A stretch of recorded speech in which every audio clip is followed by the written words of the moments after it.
Okay guys, so if you're up to this stage, you are now up to your development.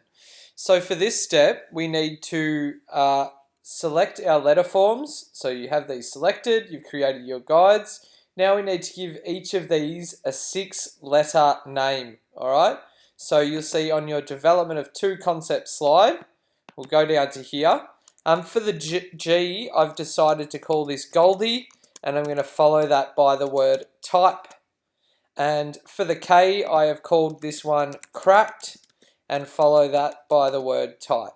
The next step, I need to identify what style this letter form is in. So I can see that this is a lowercase g, the smaller letters, and I can see that it has serifs on it. So if I go back to where I've put my name for it, I'm going to write lowercase serif.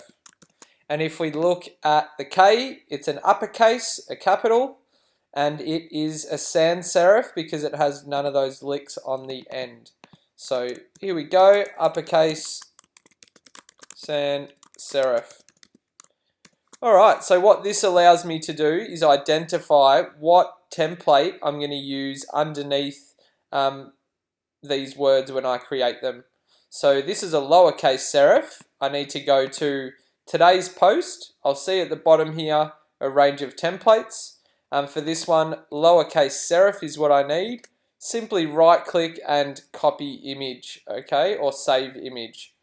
For the next step, what we're going to do, you can either print out that template, you can have it on your iPad to trace over to create your letter forms, or you can import it into a digital program, whether it be a free online one or Illustrator if you have it.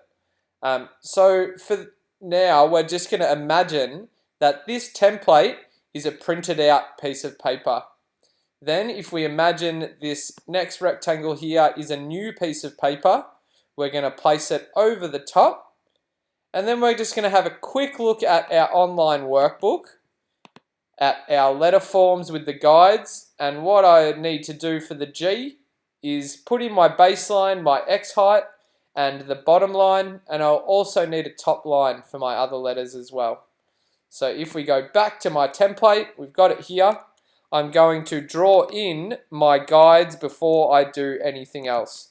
So if you can see here, I've put in my baseline, I've put in my X height now, and then I've put in the top line where my ascenders go, and the bottom line of where my descenders go to, okay?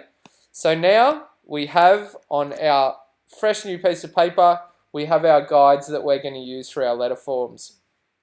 So if we have a quick look back at the G, I'm going to draw the G first.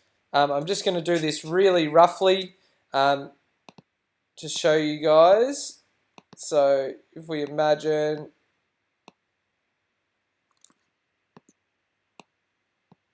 this is really rough, just to quickly show you guys.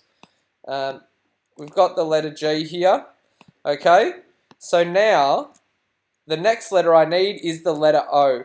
So if we think about this as a fresh piece of paper that I'm moving around, all I want to do is move it until I find my O. So we've got the O there. The next step, I'm going to draw the O in. So as you can see now, it's going to be perfectly to scale as I've got my baseline guide and my X height guide. And we have the G and the O. The next letter I want is the L. Again, moving my top pages to find that L on my template.